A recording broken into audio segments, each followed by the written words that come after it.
What is up, guys? Welcome back to Fit Body Secrets, where my mission is to bring you guys inspiration, motivation, and a ton of tips to help you guys on your fitness journey.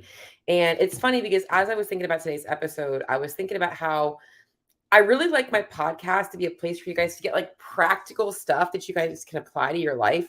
And I really hope that today's episode does help some of you guys out there. This is primarily speaking to my CrossFitters out there, those of you guys out there that are going to the gym, and even the non-CrossFitters out there that maybe have had a setback or an injury and they find themselves kind of in a place of like, well, why am I even bothering going to the gym if I've got to deal with this injury? And it really came to me today because, obviously I am, well, not obviously, I am officially 12 weeks post-op as of yesterday. And, I'm starting to be able to do a lot more things that I was afraid that I wasn't ever going to get back to doing. There was a lot of fear when I went into this surgery about like, what's going to happen? Am I ever going to come back? And there's things that I still can't do, and I wish I could. And kind of giving you guys an update first and foremost, I'm probably doing way more than I would think my surgeon would recommend. But I am also recognizing that whenever they give protocols, remind yourself of this. These orthopedic surgeons are giving protocols, the same protocol, whether you're 75 years old, never worked out a day in your life, or you're a 20-year-old athlete. And obviously, athletes are going to be at a higher risk for obviously because we are so driven to hurt themselves. But I am being very smart in my body's recovery in that I think I know my limitations. So like for instance, on Friday, I tried doing devil press for the first time, and a 35-pound devil press is like, whatever, not a big deal. It was too much on my right shoulder. So I was like, that was not a smart thing. That was probably the first dumb thing I've done in my recovery, just because I felt like, well, if I'm going to do a devil press, I'm not going to use 25s. And it got me really thinking about this today because this is what today's episode is going to be about. But for instance, like right now, I am building up capacity on strict pulling movements. I don't really feel comfortable loading a bench press just yet, but I feel comfortable doing like higher reps of like a dumbbell bench press. So I've been doing a lot of dumbbell bench press complexes, like the 1-1-2 complex and things like that. I feel comfortable going in an overhead strict press and a push press with dumbbells. Still not doing anything with the barbell. I am doing cleans now. I can do cleans. I'm still not comfortable loading too heavy just because sometimes, when you catch a clean in a bad spot, you don't want to mess. I don't want to mess anything up, but I am kind of cycling through some lighter weight stuff now. And honestly, that's been the hardest thing is because I had this like expectation of where I was before surgery that then the weights are like feeling way heavier. I mean, like a 95-pound power clean in a workout the other day was like, oh my God, I'm getting gassed out. So, but all of that stuff is kind of coming back. Able to start handstand walking and wall walking. Still, I'm not doing any handstand push-ups because I just don't want to put, and that's just too much of a risk for me. No ring muscle ups, no bar muscle ups, but I am using my ring thing and building back in some strict muscle up motor recruitment patterns and strength.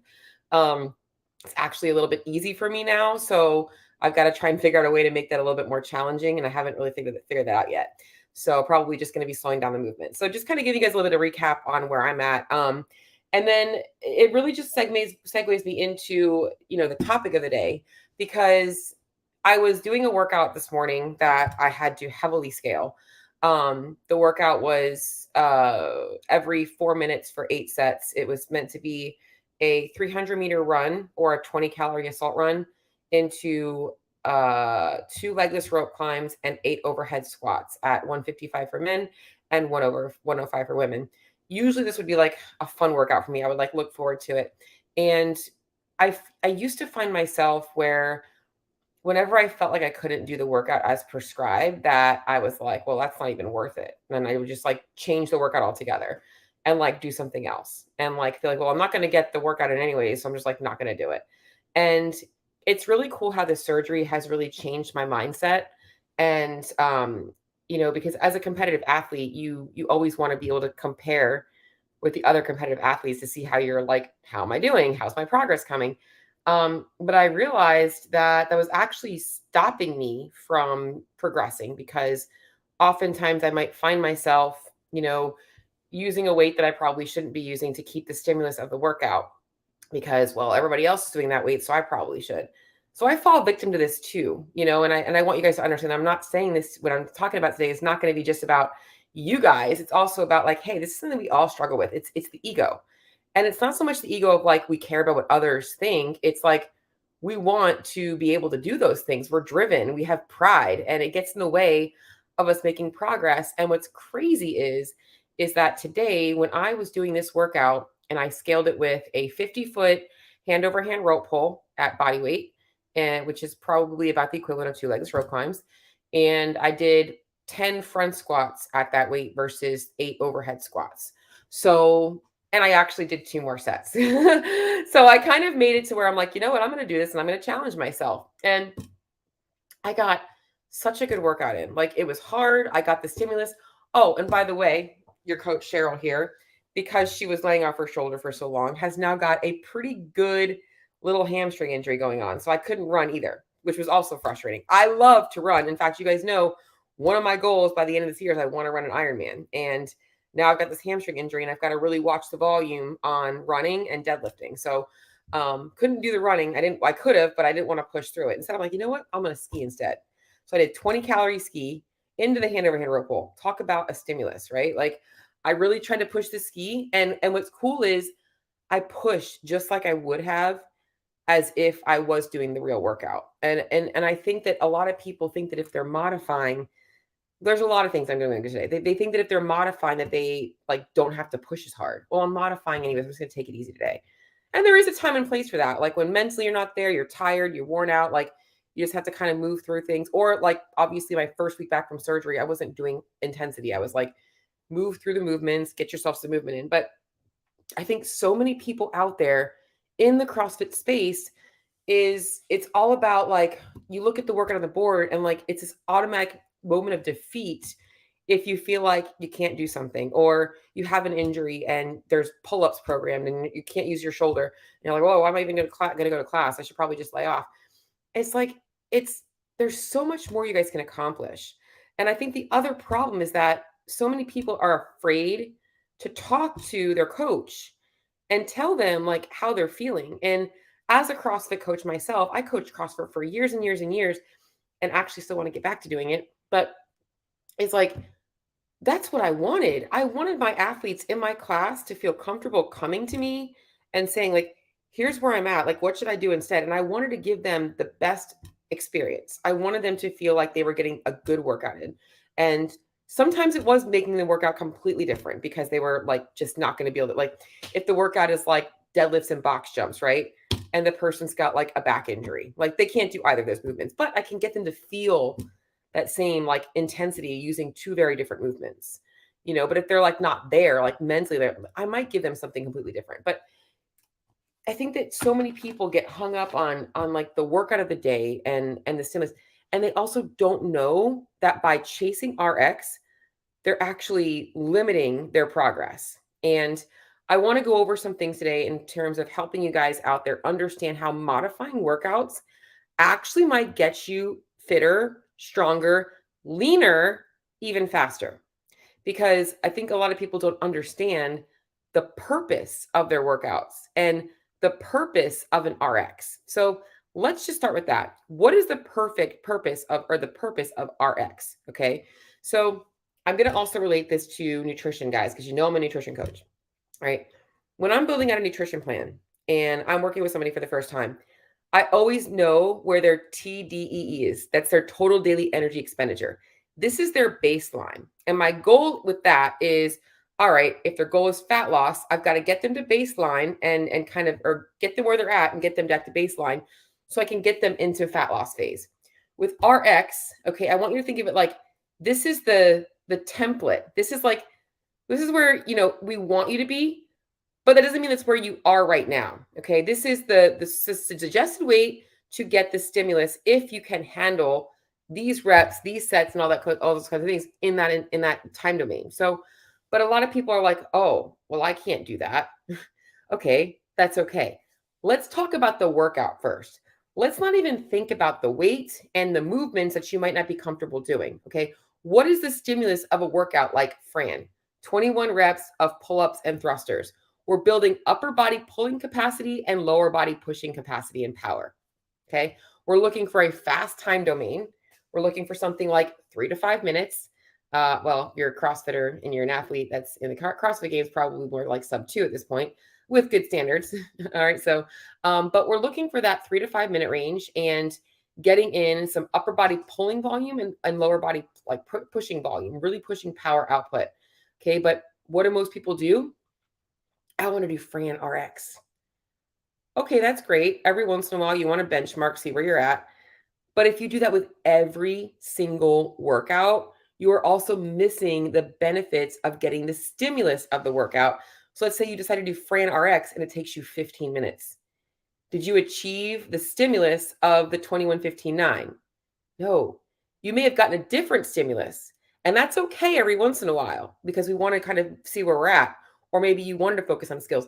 But if your goal is, I want to get strength, power, hypertrophy in my muscles, I want to build my aerobic base, you've got to be looking at the stimulus of the workout. Those rep schemes are there for a reason. A set of 21 should not come down to sets of 3. Okay, so if that's where you're at, that is likely not the right weight for you to be using or the right pull-up modification for you. So it's about understanding the stimulus. And that's what people miss with CrossFit. It's also why people get injured because they end up going too heavy or they do movements that they don't have the mobility for or the motor recruitment skills for, and then they end up hurt. And their ego gets in the way when they're hurt and they don't want to scale the workouts and then they end up more hurt. So it's like this big thing. So number one is understanding like the RX is just there as a baseline. It doesn't mean that's what everybody has to do. In fact, when I program my workouts for my clients, I no longer really put an RX. What I normally do is put the suggested weight for men. Let's just say it's a dumbbell movement, like a dumbbell snatch. It might say the suggested weight for men is 35 to 50, and suggested weight for women is 20 pounds to 35 pounds. Ideally, we want something that you can cycle for 20 reps unbroken. Now those people have an understanding of like, okay, I know what she wants me to feel. I know what I'm capable of. And then a lot of times when I see them logging weights and times, I can then start to personalize things for them on their next week. I'm like, let's use the 25-pound dumbbell because you always use a 20.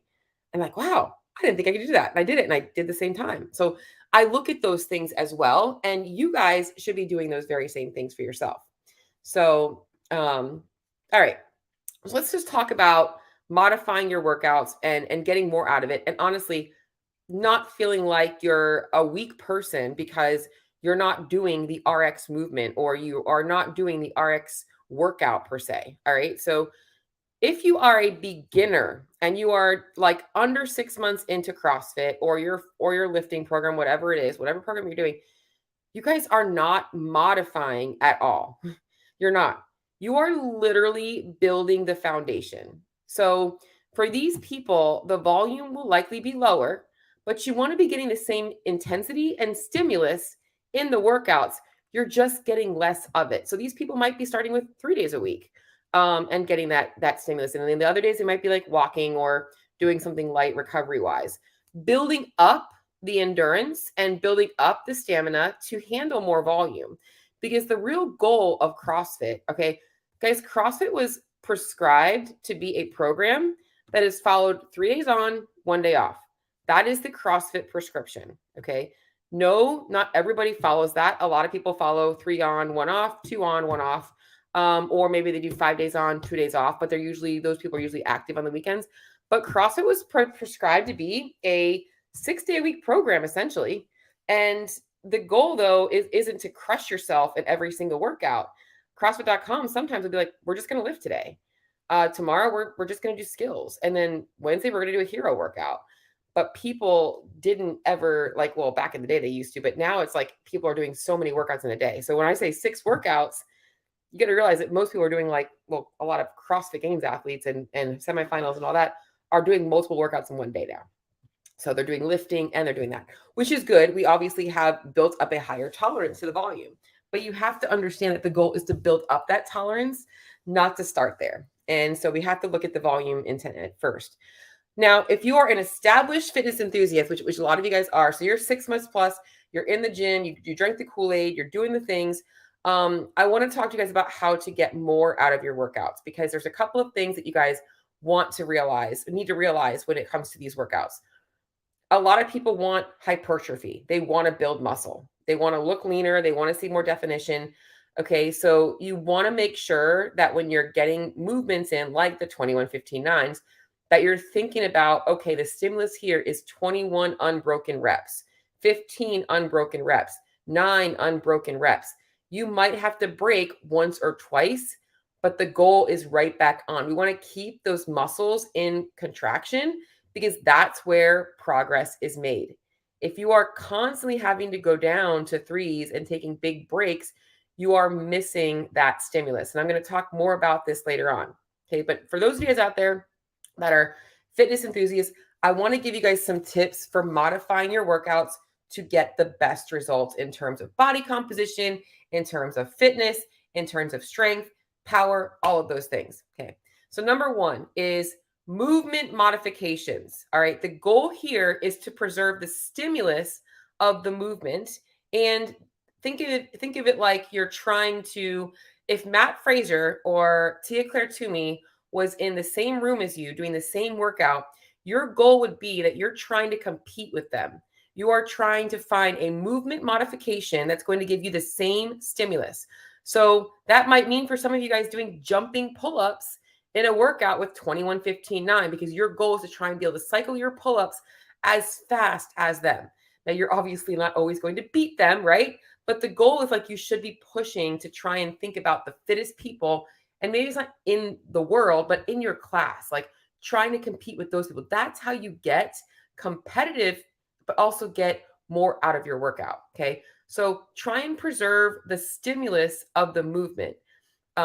Muscle ups, jumping muscle ups, jumping bar muscle ups. I don't really love like the low transitions because I think that that's more of a strict movement. And if I'm being honest, CrossFitters aren't doing strict muscle ups, right? They're doing kipping muscle ups. So you're better off doing like a burpee pull up, like where you're getting a push into a pull, something along those lines to kind of help you guys get the same stimulus as that and being able to keep yourself moving in that. For some people, it might be ring rows, like there's always a way where we're thinking about what we're looking at doing.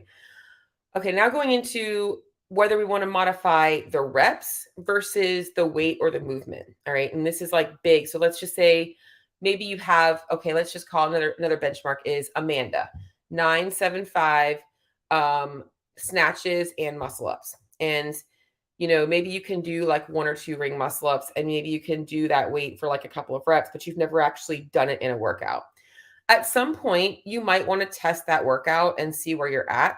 But you don't want to be doing that in every single workout. You might want to see how long it takes you.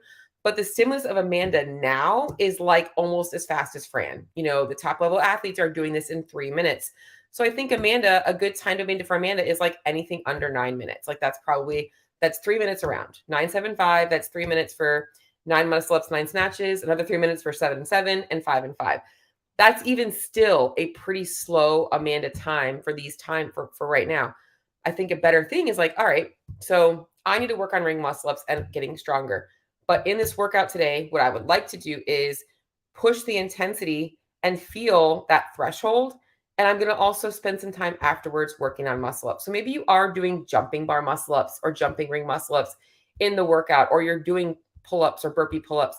And maybe you've scaled the weight a little bit to try and be able to hold on to touch and go or fast singles, whatever that looks like to you.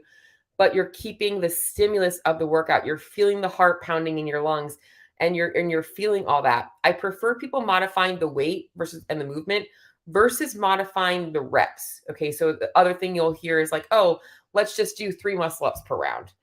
Well, that's great. But now they're missing the volume accumulation. That's where the hypertrophy comes in for those of you guys looking to build muscle. Now you've turned a workout that was meant to be a round of 9, 7, and 5, and you're not getting that same volume accumulation. Same thing with weights. If you're modifying the weight if you're modifying the reps versus the weight on a workout, like let's just say, for instance, today's workout was 105-pound overhead squats. Had I just been like, oh, I'm going to do like 55 or, I'm going to do less reps. I'm going to do like 4 reps. I would be missing the hypertrophy of the set of 8 to 10. So thinking about in the bodybuilding world, right? We're looking at like sets of 8 to 12 or 12 to 15. Now I've turned it into a set of 4. So I'm no longer training in that domain. So I really want to think about modifying to keep the volume and ensure that the weights are allowing me to kind of keep those sets. Now with CrossFit, obviously, like we're pushing ourselves. We're not taking big rests. So we might have to break once or twice, but it's like a fast break. We're breaking and we're picking it right back up.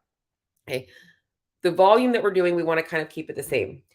The other type of modification I want to talk to you guys about, which is a little bit more of a gray area, is going to be modifying things like running, biking, and rowing, the monostructural stuff. So this is a little bit harder because, it really depends on a person.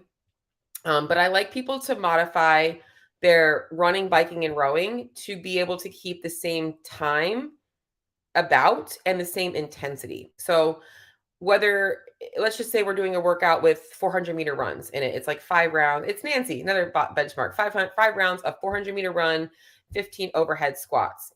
I would much rather see people pushing for about a 2-minute continuous run, or like a 90-second to 2-minute continuous run each round, rather than like, I'm going to push for 400 meters and they can barely run 200 without stopping.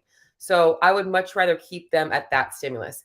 If a person has, maybe they're significantly overweight and running is very difficult on the body, I would much rather see them modify on a bike to keep them moving for 2 minutes rather than pounding their joints and having to walk a whole bunch on the run. They've now changed the stimulus. So I would like to say that with modifying the monostructural stuff, you want to be looking for the same time and the same intensity. So like RP is great here, 7 out of 10, 8 out of 10, 9 out of 10. Holy shit, we're sprinting today. Like that's really where people need to think about what they're feeling. And you want to feel that same thing. And what does that feel like, Cheryl? What does it feel like to push at a 7, 8, 9, and 10? Okay. 7, I'm feeling a little bit of anxiety about holding a pace, but it's not so hard that it's making me want to stop. Like I can kind of continue on. And when I start to slow down, I can throttle up a little bit faster to pick it back up. 8, 9, okay, this is getting really uncomfortable. I'm going to need a rest before I pick up a bar or get to work on anything else. I'm actually getting pretty close to max effort. This is where people are getting that anxiety, that feeling of like, oh shit, this is hard.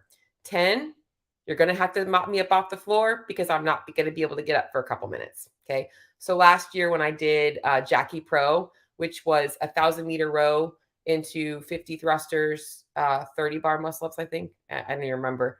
All I remember is the fucking row. Is the row had to be done for women under 340 and I think men under 330, but don't quote me on that. It might have been 320, 325. Women was under 340. And I remember that very clearly because I literally think I saw God. I was crying on the rower and it took me a little bit to decide, hey, I can actually pick up this bar and start thrusting. Like it was rough. Okay. So you don't want a red line like that on every single workout. In fact, most people in CrossFit Metcons should probably be around a 7 when they start. And in a workout like Nancy, your effort might get a little bit harder, but you're able to push that same pace. You're really trying to hold on to that pace. So that's a little bit about like the volume in terms of running, biking, rowing, and all those things. And like I mentioned, and I kind of just put this in my notes and I want to make sure I really push, is that a lot of people, as they've gotten into CrossFit and they've been in it for a long time, they start to really chase RX. And yes, if you want to compete, you want to be looking at RX, but you have to look at where your times and your reps and all that are falling in line. And if you're always like way behind everybody, it might be time for you to check your ego, and it actually might make you feel better to let go of that feeling of like you have to be doing what everybody else is doing and try and get those same feelings and stimulus. You are going to feel so much better, so much less pressure. Because when you chase RX and you're not ready for it, you are lowering the intensity. You are getting less metabolic stress, which in a CrossFit workout, we want metabolic stress. You are also increasing your risk of injuries. You're increasing your risk of burnout. So you want to realize that lowering the intensity in a workout isn't always the right thing. There is time for you guys to go in and work on skills and work on strength, and you should be doing those things. But I'm talking specific to the meat of your workout, which is your workout. It even comes down to like lifting and stuff though. Like right now, like I said, I got a hamstring thing. I can't deadlift, like, okay, what am I just going to not deadlift? Well, I can still train my legs. I can still squat. And I've been working in more hip thrusts. So I can work my posterior chain in a different way, working in some seated good mornings, some Nordic curls, other things that I can do. I'm still training the stimulus of deadlifts. It might not be as heavy because I can't, but I'm still getting some work in on my posterior chain. The other thing that I wanted to talk to you guys about is a lot of CrossFitters, as they get further on into CrossFit, they keep wanting to add more volume. And it's important for you guys to realize if you're not getting the right stimulus in your workouts already, that should be your first step before adding in more volume. And I'm going to talk about extra volume in a second. You should be looking at what I'm saying today or listening to what I'm saying today and really applying it. But if you are looking at doing accessory work, I want you guys to understand that in CrossFit, all right, a lot of times your Metcon is also your hypertrophy work, your accessory work. Okay. So, and this is why I do theme days for my clients. So typically my clients, because everybody wants to build muscle, is Monday. It's going to change in this next cycle, but Monday right now is a lower body back squat day. Tuesday is bench press day. Wednesday is more aerobic based. Thursday is going to be lower body. So it's going to be hip thrust. Friday is strict press. And then Saturday is deadlifting. So I've got a pretty good blend there throughout the week. So their accessory work on those days is geared towards the muscle, or their Metcon is geared towards the muscle groups that I'm really trying to hit on. So they usually do have some accessory pieces as well, but the main Metcon, so like Monday being a back squat day, they might doing a workout with like wall balls or deadlifts or I was thinking walking lunges. There might be getting some accessory work built in, step ups. Tuesday's a bench press day. They might be doing a workout like Cindy, push-ups, pull-ups, things like that. Thursday being a hip thrust day, they might be getting some more lower body work, maybe goblet squats in a workout, anything that's good, or maybe some core work. Friday, upper body day again, might be hitting some bench press in the workout, dumbbell bench press, push press, other things like that. And then Saturday, I honestly keep it as a back focus day. So they're doing deadlifting, but I do a lot of like maybe lat work. So they might do some more pull-ups or something along those lines. And I also do some power work on Saturdays, a lot of grunt work. So I kind of keep themes. And if you guys realize that kind of is your accessory work, you honestly wouldn't need to add a bunch more. In fact, all you should really be adding in is the specific things you need for you. So like I said, right now I'm nursing a hamstring injury and I've got to keep working on rehab for my shoulder. My accessory work is geared towards keeping those muscle groups healthy. My hypertrophy work is done in my work throughout my day or my workouts. So a little bit of a talk on that. Now, let's just talk about in terms of if you are in the bodybuilding world, CrossFit world, or you're trying to blend the two together. And I put this down there is why this works so well is if you understand this, and if you're afraid to trust is I wrote down in the bodybuilding world, the goal is 8 to 25 sets per muscle group per week, with a rep range of 6 to 20 reps, ideally spread out over 2 to 5 workouts. So essentially over the course of the week, they're looking to hit 8 to 25 sets. That's a big range depending on where they're at in their training volume, in their training age, per muscle group per week. Think about what we do in CrossFit, how many reps we do, right? 6 to 20 reps. So if I did 5 sets of 20, if I did a workout with 5 rounds of 20 wall balls, 20 toes to bar, 20 burpees, I've now just done 100 reps of each. Okay. So we're talking about 8 to 25 sets per muscle group per week. That's a lot of our repetitions right there. We don't need to add more on top of that. And this is where you have to realize what is your primary goal. And if you're in the bodybuilding world and you're like doing some CrossFit, you can also realize that you can maybe add that stuff in and be okay with that.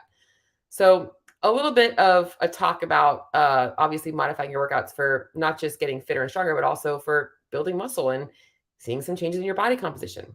So the main thing today, guys, is that I want you to understand that if you approach your workouts looking for the right stimulus, you will get more out of it. And I want to go over the 4 things that I wrote down that you guys can think about when you are evaluating a workout that's written on the board for you for the day. Number 1 is, the 4 things that you're looking. So when you're looking at the workout, is the workout meant to build aerobic capacity or engine work? So workout, for example, is 100 calorie bike erg every time or every minute on the minute, you're doing 5 burpees.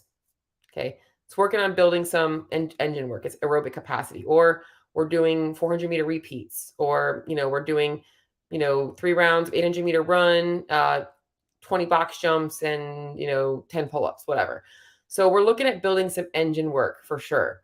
Then you've got muscle stamina and endurance. And this is also can blend into the engine work as well. So like the last workout I just mentioned, the box jumps, the pull-ups are going to be a little bit of muscular stamina and endurance, but also engine work as well. So if I'm looking to build muscular stamina endurance, I want to think about the reps that they're giving me and ideally modifications that are going to allow me to kind of try and keep to that rep scheme without having to break it up too much. Then I've got workouts that are built towards strength and power. Okay. These are your heavy lifts, your power lifts, your back squat, your bench press, your deadlift, your snatch, your clean and jerk. We're looking to build explosive power or raw strength. And these are going to be lower rep schemes and where you guys can push the weight a little bit. In fact, these are the ones you don't have to modify. You just have to give it the right intensity. And so this is where you have to understand that, for a lot of people on a snatch day, you might not be getting the strength adaptation or the power adaptation if you're still learning the snatch, but it doesn't mean you can't be doing like maybe some seated box jumps in between like maybe you're just working with the empty bar or the trainer bar. Maybe building in some like I'm going to work on some seated box jumps or some snatch pulls just to get comfortable pulling heavy weight off the ground. Great way for those people out there that are working technique, but also need to get the strength and the power built in. And then you've got this last one I put down is like the skill work, the flexibility, and the specific muscle group accessory work for injury prevention. So this is where you're like, I'm going to work on muscle ups today, or I'm going to work on handstand walking. I'm not going to do it in the workout and spend 20 minutes trying to walk 100 feet. I'm going to spend some time afterwards, maybe working in a box or doing 5-foot increments or something along those lines. And that is how you're going to get the most results out of your CrossFit workouts. So, and just I feel like I should just share this at CrossFit HQ. I don't know. But that's what I got, guys. I know I have I got a lot of comments today, guys. I am like looking on here. Oh, Jody, thank you so much. I'm glad that my skin looks good today. That's really good. That makes me feel good. I'm going to be honest, Jody. I have been sleeping so much better and it's been a game changer. I have been dealing a lot with some sleep issues and I've actually been getting into some deep sleep. And that's been super helpful for me. I'm just going to kind of scroll back in here. Good afternoon, everybody. Man, I got a lot of people on. Good afternoon, guys. I hope you guys got some value out of this. I'm just looking back to make sure I didn't miss any questions here. I'm so happy you were on, Judy. Thank you so much for that nice comment, by the way. I've been Robbie Gilmore. I've been much happier with my progress since learning to scale where when needed. I freaking love, love, love that. So that is awesome. And I 100% feel you on that. Like right now, I'm in my happy place in my training. And it's scary because I'm like, man, I'm modifying things. Am I ever going to get back? But I'm going to be honest. My fitness is feeling better now that I'm not putting so much pressure on myself. RX does not mean you are better or more fit. 100% agree. In fact, a lot of the people that do RX and shouldn't be are way less fit. And they think that they're fit. It's an ego thing. I watch it all the time. I scaled yesterday because I wasn't feeling it. Was on my 6th day in a row and scaled serving me well. Love that. Love that. You can do that. There's also the training as competing aspect. You shouldn't be competing every day. You should be doing mostly training and going full power range only once or twice per week. Absolutely. I love this. Pick your one workout a week and you're like, man, that's the one I'm going to go dark on. Everything else. And I do this often. So with me, often that's one piece for the day and it might not even be every day, but there might be 1 or 2 days a week where I'm like, this is the one I'm going to be working hard on. So today, my Metcon this morning was the one I'm like, I'm going to push pretty hard on this. I feel like I did. It wasn't like I wasn't deathly at it, but I tried to minimize my transitions. Like came off the ski right to the rope and right to the bottom. Like try not to think too much about it. So I took risks today. Welcome everybody. Love having all these people on, guys. I love this. Elise is on too. Trish, how many days a week should I be hitting intensity? Trish, intensity is honestly it depends answer. So everybody has a different level of intensity that you can obviously have positive adaptations to based on your training age, how much volume you can handle. The most important thing when it comes to assessing how much intensity you can handle is that when you're starting to get anxious about workouts and it's no longer fun, that likely means you're probably doing too much intensity. Like when you start to find yourself getting nervous, like every single workout, like, oh my God, I'm going to have to push that hard. You should probably like take it back a little bit. I think the sweet spot for most people though is understand that like intensity should be kept around a 7 to an 8 most of the time. And that's where you can see that you can be consistent with your training and not feel completely stressed out. That usually works best. Amanda, that's funny. Hi guys. Oh my God, this is so good to see so many questions. My ego is currently in pain. I love that. Guys, logos. Hey Kathy, good to see you on there. This is live. Can she see us? Trish, I can see you. I just honestly, I try not to look at the comments until I've kind of finished what I had to say. Because I get distracted very easily. I start to want to talk too much and then I forget what I'm going to say. So so I'm going to be completely honest, guys. Before I started going through with Scott for this, I used to do my own podcast and I would just record it on my own. And he got me uncomfortable and I'm very happy that he did because I love doing it this way now. It's gotten so much more comfortable for me. Scott is not on here, guys. This is my podcast today. Trish, I am very focused on stimulation. I don't know how to read that, but that's interesting. Elise, I feel like Scott should join the show. Oh, Trish is pregnant. So Trish, you will definitely want to be modifying your intensity, watching your heart rate. I would definitely recommend a lot more zone 2 work for you. In fact, that's going to be probably one of the best benefits for keeping you fit during your pregnancy is honestly a lot of times with women that are pregnant, what I would recommend if the workout is Fran 21-15-9 thrusters and pull-ups, making it more engine based, like 1,000-meter bike erg, 21 reps of each, 1,000-meter bike erg, 15 reps of each, 1,000-meter bike erg, 9 reps of each, 1,000-meter bike erg. So you're slowing down, you're taking the intensity away. Judy knows me too well. Ow, my cat is scratching me. He's just such a funny cat. Everyone thinks they're CrossFit Games bound. At least we aren't, Bruce. Definitely agree with that. Trish just recently learned that 21-59 was meant to be unbroken. And this is things that, guys, your coaches should be educating you on the stimulus of the workouts. All right, let's see what else I'm missing. Let's see. Ackerman is a squirrel on crack. That's hilarious. I could beat Matt Frazier with a stick while he's sleeping. Can she please slow down or take a breath? I am finding it difficult to track this. Oh man, I guess I'm talking too fast. So Trish, I feel like maybe I'm talking too fast for you. Whatever you need me to slow down and talk about, let me know. If there's something that I need to explain more, I'm scrolling through. Good afternoon, Miss Gina. Make sure I didn't miss anybody else's questions. Jackie Pro took me nearly 20 minutes. So you probably missed the stimulus there. I think it was a 15-minute time cap. Let's see. Hey again. Let's see. Gosh, I feel like I'm missing out. What are we talking about? Just joining. Nordic what? What did you say again? I said Nordic curls. So Eric, when I was talking about Nordic, when I was talking about my hamstring injury, Nordic curls are a great way to train the hamstrings. So it's the old school skier. Nope, Corey, it's not. The Nordic curl is an actual movement based. I'll have to send you guys a video. It's essentially you're basically like so if you're like on a GHD machine, but you're not like doing a hip extension, but you're in that position with your knees on it, you're going down really slow and you're like really controlling the negative. It's a hamstring movement. Well, Trish, I'm sorry that I was going too fast. I'm like looking to see if I'm missing anybody's questions. For postmenopausal women, does lifting too much increase inflammation? So this is not a postmenopausal woman thing, Gina. Lifting does increase inflammation, but we want that. So when we're lifting, our body's going to get inflamed and then our body's going to recover from that. That's how we build muscle. It's also very important to make sure that we are getting enough calories in, getting the right type of nutrients in to help fuel recovery from that. So that's really the main thing. Let's see if I miss anything. Affiliate. Guys, you guys are awesome. I'm just looking to see if I miss everybody. So I think I got everybody. I don't think I missed any other comments.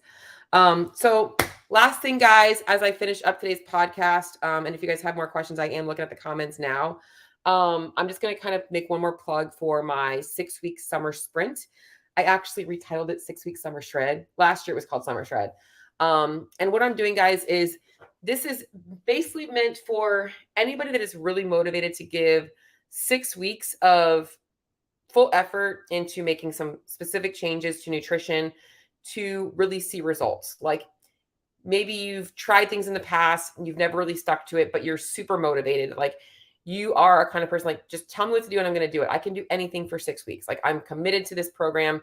There is going to be calories and macros associated with it. There is going to be food quality associated with it. And I'm looking for serious people only. I don't want people that are like, oh, I'm just kind of hopping in on this challenge because I want to try something. No, like I want you looking at this like this is a commitment for 6 weeks. And I really want Coach Cheryl to teach me how to do things. You guys know me. I want nothing more than to feed people. So I try and be very flexible. And I try and remind people that the goal is not just to feed you less, it's to optimize how much you're eating for the goals you have for yourself. And that comes with eating the right types of nutrients, the right types of foods, along with the quality or the quantity of those things. So if you guys really want an opportunity to look at what coaching looks like, obviously maybe you don't have that price tag to be able to afford a one-on-one coach. I want you guys to apply for this. There is a link in the show notes for you guys to apply for it. I forgot to put it in there last week. It is 6 weeks though. There's an application process because I am going to be screening people. I'm only keeping a specific number of people in this group because I want to keep the quality high. And I want to make sure that I have the bandwidth to be able to give to each and every person in this program what they deserve. So that's all I got today, guys. If you guys have any more questions, I'm going to stay on a few more minutes and just see if I missed anything else. I was doing notification. I thought just, okay. So guys, I think that's it for today. Thank you, Judy. I'm glad that my Instagram reels are so helpful because that's all I want. In fact, I wrote down, I had a topic for my Instagram reel that I'm going to put out tomorrow. I think that another thing that people struggle with is that when they're doing calories, macro counting, they don't know how to make adjustments, but really they don't know if they should be adjusting carbs or fats or proteins. So I'm going to make an Instagram reel on that for those people that are dialed in. But yeah, that's all I got today, guys. So this is a fun little lunchtime check-in. I love this. I'll have to do these at noon more often if I get this big of a crew. And maybe, Judy, I can break out of my comfort zone and start to actually look at my comments as we go. Maybe that'll help you guys out a little bit more. So hope y'all, what are y'all having for lunch? What's on the lunch menu today? Anybody want to share their lunch today? No lunch shares for me. Well, I'm a weirdo. I kind of have breakfast for lunch. It's just because of my training schedule. I really like oatmeal. So does Carrie Pierce. But I love oatmeal. So my lunch is usually a bowl of oats with yogurt and peanut butter mixed in. It's freaking amazing. And if you've never done it, I will give you the recipe because it's really simple.